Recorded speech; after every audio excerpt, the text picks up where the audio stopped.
How's it going, guys? Mcfgotmillk here, and welcome back to another auto video. Today, guess what's back? We got the Explorer back, thank God. There's still a few things wrong with it, but again, I miss it, and I'm glad to have it back and instead of the minivan. So today in this video is going to be 2 ways to keep your car running for a very long time. It's another quick little tips on what you can do. But before we get started, obviously, make sure you click that like button and that subscribe button because, again, it helps tremendously. We are 4 away from 500 subscribers, and that's insane, and it would help the channel a lot. Reason number 1, your battery. Make sure you change it every 2 to 3 years. Usually on top of the battery, there's little labels that show you when you installed it, and usually you can either write a permanent marker on when you installed it. So you got this battery, for example, of February of 2017. It's still got a while left. You can also fill in the little bubbles if you really want to, whatever floats your boat. Reason is, your battery goes through so much.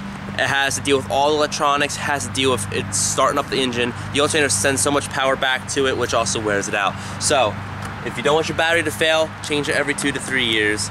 You will thank me. Second thing is your tires. And I say this because when you get a flat tire, you see people put the donuts on their car. You know how usually spare tires are smaller, so this is the average tire, then the donut is literally the size of the rim. You want to be careful where you put that and how long you drive on it. For example, if mine's a rear-wheel drive, so I turn on the 4x4, obviously. So if I was to put the donut in the rear, that's where what makes the car go.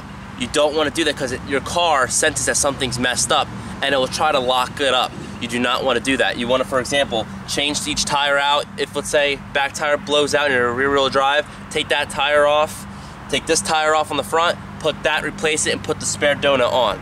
Even with even regular size spares, you want to do the same thing. And if your car is a front-wheel drive, take off the flat, take off a rear tire, put that tire on, and put the donut on the back. Trust me, it will save you so much money and time, and your car will thank you for it. Alright guys, hope you enjoyed this video. Thank you so much for watching. Make sure you like, comment, subscribe for more. If you guys like these little tip videos, I will definitely do more of them. But thank you for watching. Have a great day.